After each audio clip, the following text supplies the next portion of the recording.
It was a bright sunny day in Ajegunle, Lagos, Nigeria, and Evie could not contain her excitement. She ran through the bustling ghetto streets, maneuvering past traders and children playing barefoot on the dusty road.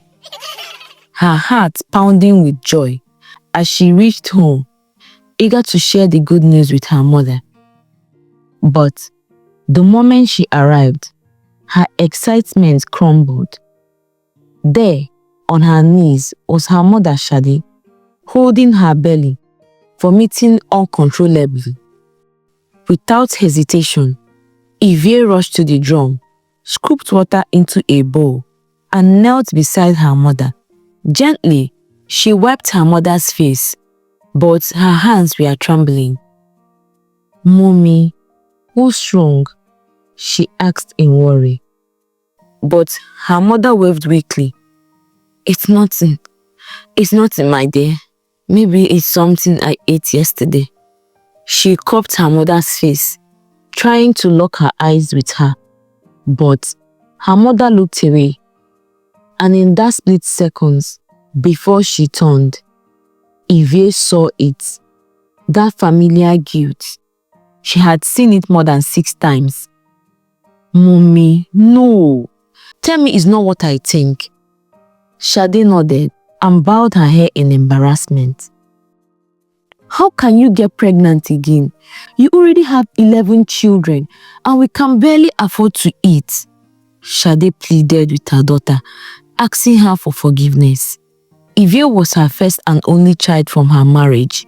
After her husband passed away, she struggled to make ends meet, but failed.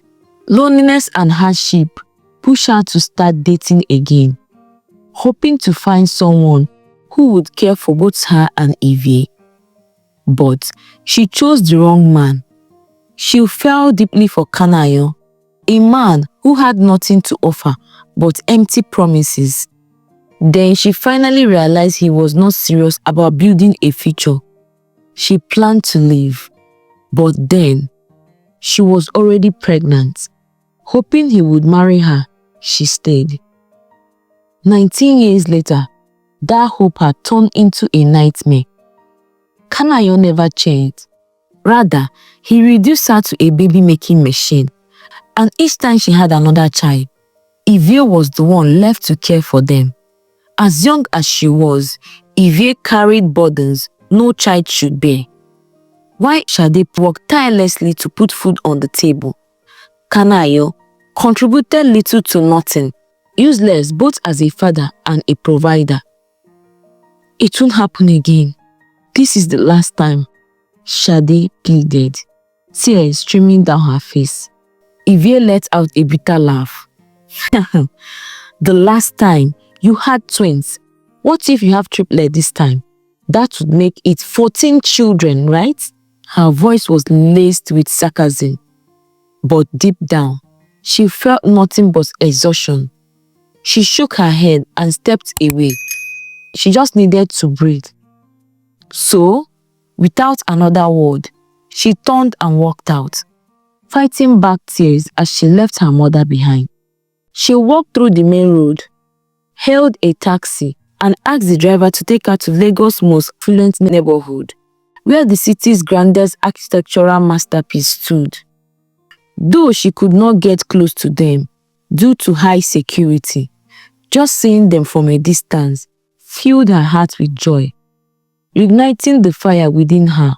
The unwavering dream of becoming an architect one day, she began observing the buildings, walking slowly as she did. Beautiful, but the lack of symmetry disrupts its elegancy, she said, stopping briefly to observe a building. Then she continued walking, making short remarks on certain buildings as she went. She paused again, tilting her head as she studied another building with decorative columns and arched windows. This one tries to look grand, but the column seems more ornamental than structural. She kept walking until a chuckle interrupted her thoughts. Makes sense. During that last storm, I think I saw one of them shake. Evie jumped in fright and saw a man standing a few meters away from her. Regaining her composure, she studied him briefly. He appeared to be in his late 20s or early 30s, dressed casually but neatly. He smiled, introduced himself as Dayo, and told her he had been enjoying her analysis. She thanked him, not realizing she was speaking too loudly, and continued walking, refusing to do any more analysis out loud. But Dayo wanted to hear more, so he decided to provoke a response. You know, I have always believed glass buildings are the best for Lagos. They keep the heat out and make the city look more advanced. Evie halted, turning to him with a sharp glance. It was impossible to ignore such a foul statement. Actually, they trapped heat, making cooling expensive. Inconsistent power supply makes it even worse. Realizing she had spoken, she pressed her lips together. But Dayo smiled. His trick had worked. He kept commenting on houses, and like clockwise, Evie found herself responding to him. And in no time, they were having full conversations, laughing at the top of their voices. Maybe it was too soon to tell, but their instant chemistry was undeniable. Evie glanced at her wristwatch, realizing it was late. She sighed deeply. For a moment, she forgot about her troubles.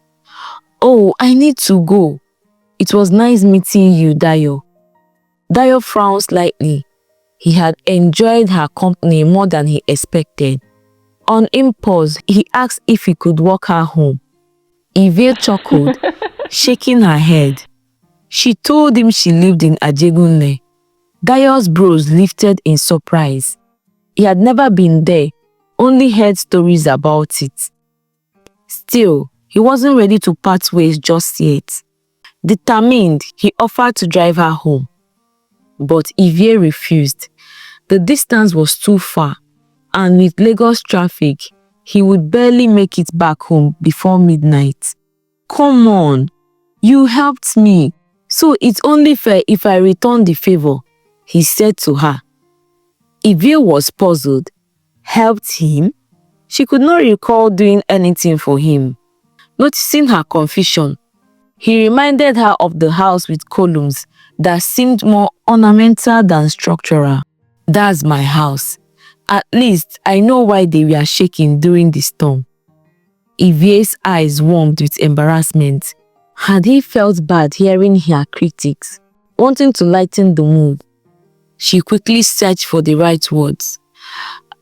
This might be random, but I got a job at an architecture office today, and I just needed to share the good news with someone. And yes, you can drop me off. We'll play music and celebrate all the way to Ajegunle. Dayo's face lit up with a smile. Without hesitation, he jogged off to get his car key, eager to drive his brilliant new friend home. A few moments later, a sleek, luxurious SUV pulled up. Dayo sat at the back while his driver took the wheel. Evie was still admiring the car when Dayo stepped out. She assumed he was letting her enter first. But then, he spoke. I am sorry. I won't be able to take you home this evening. My mom... never mind. My driver will take you instead. But can I have your number? Evie felt a pang of disappointment. She had been looking forward to their drive together. Still, she nodded and gave him her number. Congrats once again on your new job, he said. Evie nodded and slid into the backseat of the vehicle. And as the driver pulled away, she found herself staring at the receding figure of Dayo. He too stood watching until the car disappeared into the distance. Both of them lost in thought, wondering what a wonderful night it could have been. When Evie got home, she saw her mother sitting outside, clearly waiting for her. Shade immediately got up and pulled her into a tight embrace, her voice heavy with remorse as she apologized once again. She assured Evie that this time was different, that she would prove it. "This will never happen again," she said repeatedly.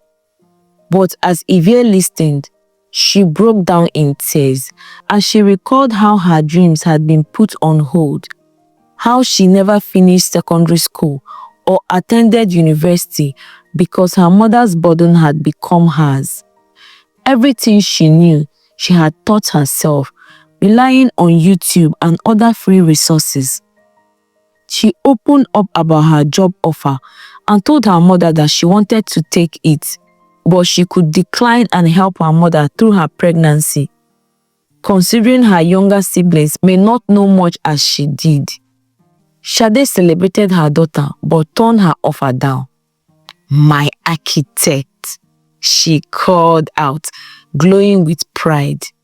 "Don't worry about me. I've saved enough to open a shop in front of the house. I can take care of myself and your siblings while earning a living. Evie, this is your time to shine, and God forbid that I stand in your way." Evie sensed the sincerity in her mother's words and chose to believe her. With a soft smile, she congratulated her on the pregnancy. Then they walked inside, ready to get some rest. From that day forward, Evie's life truly began to change. Her mother kept to her word and started building her new shop. Whenever Kanayo showed up for anything other than visiting his children, she turned him away, determined to take control of her own future. Meanwhile, Evie threw herself into her new job at the firm. It wasn't easy. Her colleagues often reminded her, directly or indirectly, that she had not completed her education. But she persevered, grateful to her boss, who had given her a chance despite her background. Through it all, the highlight of the day remained her conversations with Dayo. He called her every day, listening without judgments, as she shared her experiences and offering advice when needed. Sometimes, he brought her lunch, which they would eat in his car, and other times, they took long walks, laughing at their own jokes as they strolled. As time passed, their bond deepened. Dayo's feelings for Evie grew, and so did hers for him. When he finally asked her to be his girlfriend, her answer was naturally yes. Their relationship flourished, and Dayo became a part of her world, visiting her home and blending effortlessly with his family, despite his privileged background. One day, as they sat together, Dayo turned to her and said, "I want you to meet my mother." Evie swallowed hard. His mother was highly ranked in the society, and she knew Dayo loved her deeply. Still, it was only fair. He had already become familiar with her family, so it was her turn to do the same. The day finally arrived and Dayo came to pick up Evie. She looked stunning in a very monster dress, but to her surprise, Dayo did not seem to think it was suitable for meeting his mother.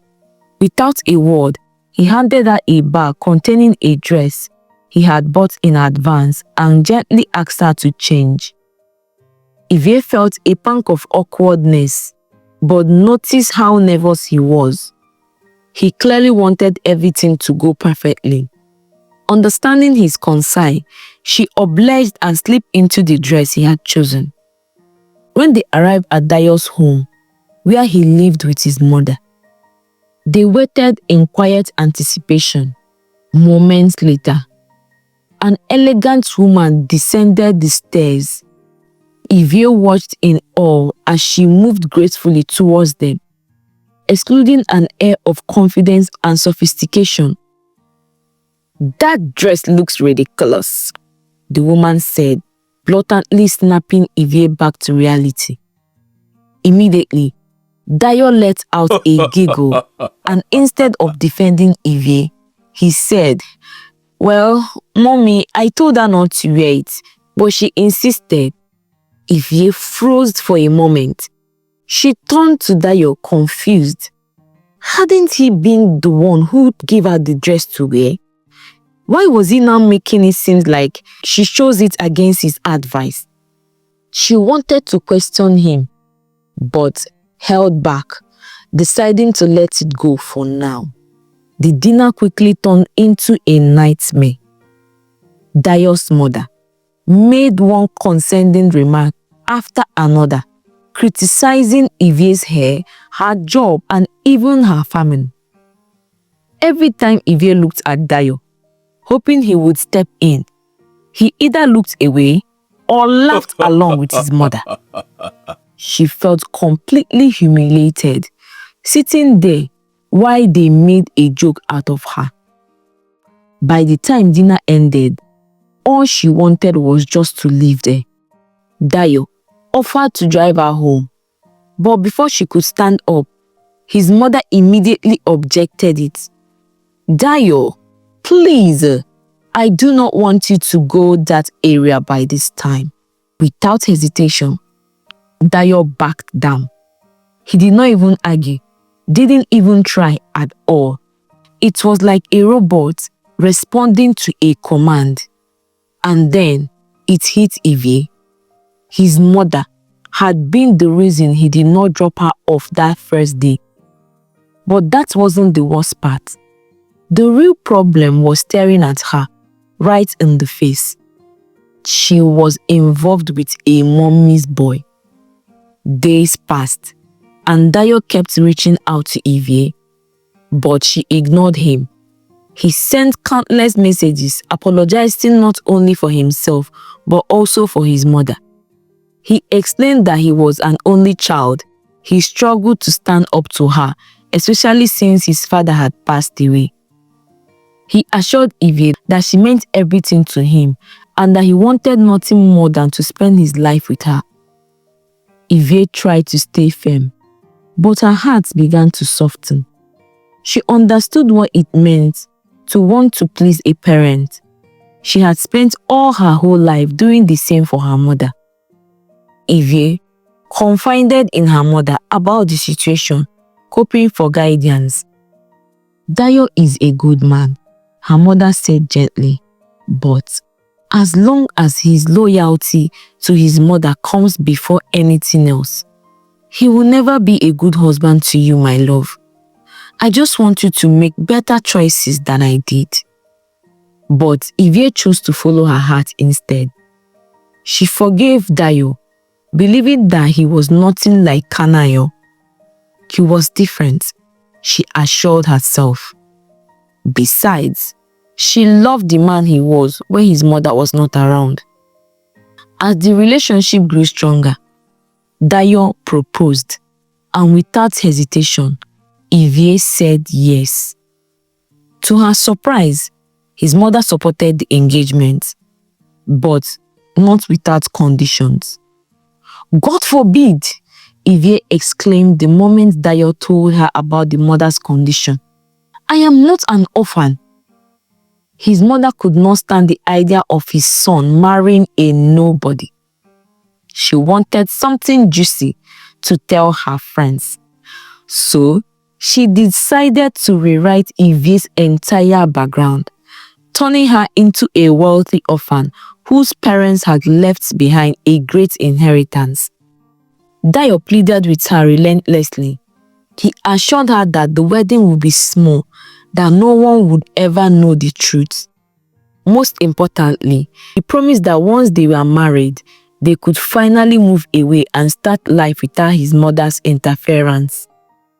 Evie was stunned. She could not imagine having a wedding without her mother and siblings, the people who had endured every hardship with her. Celebrating without them felt wrong. But she also knew that marrying Dayo would secure a better future for her family, and she loved him deeply. After much hesitation, she finally gave in. Dayo, overjoyed, wasted no time in setting a date for her to meet with him and his mother to begin the wedding preparation. As Evie got dressed that day, a heavy guilt settled in her heart. She knew she was betraying her family, yet she also reminded herself of everything she had sacrificed for them. Did she not deserve to be happy? And wouldn't this marriage benefit them all in the long run? So, she got into a taxi and began making her way to Dayo's house. But the unease refused to leave. Doubt crept in. What if Dayo never changed? What if he had lied about moving away from his mother? Could a man so deeply tied to his mother break free? Her heart pounded as the realization hit her. She could not do this. No, she would not. "Stop the car," she said suddenly. The driver pulled over. Without hesitation, she stepped out right there on the roadside. She pulled out her phone, called Dayo, and ended the engagement. "This arrangement is not for me. Don't ever call me again," she said firmly before hanging up. Dayo called back immediately, but she did not give him a chance. She powered off her phone, took a deep breath and walked away, choosing herself, her family and her dignity over a love that demanded she erase who she was. Evie decided to step into a fashion store, hoping to buy herself some time before heading home. She did not want her family to see the tears threatening to fall. As she entered, a baby's loud cry filled the room. A woman, likely the mother, rocking the child in her arms, murmuring smoothing words, but nothing seemed to work. Evie tried to ignore the noise and browse through the dresses, but the wailing only grew louder. From the corner of her eyes, she noticed the mother exchanging worried glances with another woman, who appeared to be the store owner. They both took turns trying to comfort the baby, but their efforts was short-lived. The child would calm for a moment, only to start crying all over again. Concerned, Evie walked over to them. "Would you like me to try?" she asked gently. The mother hesitated. Her face showed exhaustion and uncertainty. But in desperation, she handed her baby to Evie. Within minutes, Evie adjusted his position and gently rocked him until the crying stopped. Everybody watched, expecting another outburst, but the baby remained calm. In less than 20 minutes, he was fast asleep. The mother sighed in relief and gave Evie a grateful look. Evie simply smiled and handed the baby back, briefly explaining the technique she had used to smooth the baby. Curious, the woman studied her, wondering how someone so young had such experience. Evie told her that she had spent years raising 10 younger siblings. The woman's expression shifted from surprise to admiration. Without realizing it, a new bond had already begun to form between them. The woman introduced herself as Atinuke, a building contractor. Evie's eyes widened in surprise. She immediately told Atinuke that she was an architect too. Intruded, Atinuke asked to see some of her work. As she swiped through the images on Evie's phone, her expression changed to admiration. She praised the uniqueness of Evie's designs, admitting she had never seen anything like them before. Then she revealed that she was leading an international project. And at the mention of Nexus structures, Evie froze. Oh my God. Her boss had spoken about the project before, but their small firm had not even attempted to bid, knowing they stood no chance against larger companies. To Evie's astonishment, Atinuke offered her a role in the project. The opportunity was overwhelming, but doubt crept in. She lacked a secondary or university degree. Nonsense! Atinúkẹ́ exclaimed. Experience and talent mattered more than certificates, she assured her. Many on my team held advanced degrees but did not have half of the creativity Evie possessed. She promised to provide training and all the necessary support. Evie could not believe what she was hearing. A girl from the ghetto streets of Ajegunle now being offered an opportunity that most people spent over a decade working to attain. With a salary in tens of thousands of dollars per month, her life and that of her family was about to be changed forever. Months passed and Evie thrived in her new role.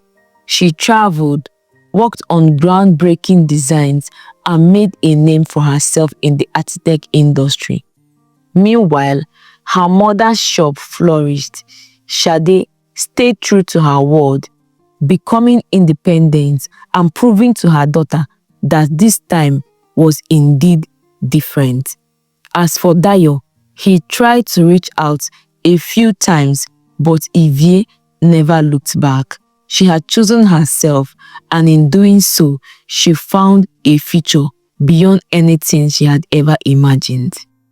I hope this message encourages anyone who has experienced delays in their dreams, because God promised to give you back whatsoever you lost 7 times over. However, it's important to remember that making the right choices, even when difficult, is one of the ways God leads us to restoration. You are always one decision away from a change that could transform your life. It may not seem drastic at first, but it could be the very step that turns ashes into beauty and pain into purpose. If this story blessed you, I would love to hear from you. Please share your thoughts and what you learned in the comment section. I really love reading there. Until next time, take care and bye-bye.